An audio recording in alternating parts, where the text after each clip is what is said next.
Hello everyone, আমি টুকটুকি তোমাদের সামনে চলে এসেছি পমফ্রেট মাছের একটা রেসিপির সাথে। প্রথমে দেখো লবণ হলুদ ভালো করে মাখিয়ে নিচ্ছি, সেই সঙ্গে জাস্ট 10 মিনিট ওয়েট করব। তারপরে আস্তে আস্তে কড়াইতে তেলটা ভালোভাবে গরম করে নেব।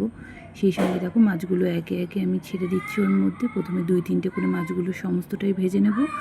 আস্তে আস্তে ভালো করে লাল লাল করে ভেজে নেওয়ার পর আমি একটা একটা করে মাছগুলোকে সব তুলে নেব একটি পাত্রে। সেই সঙ্গে দেখো আমি আস্তে আস্তে সমস্ত মাছগুলোকে ভেজে নিয়েছি বেশ লাল লাল করে।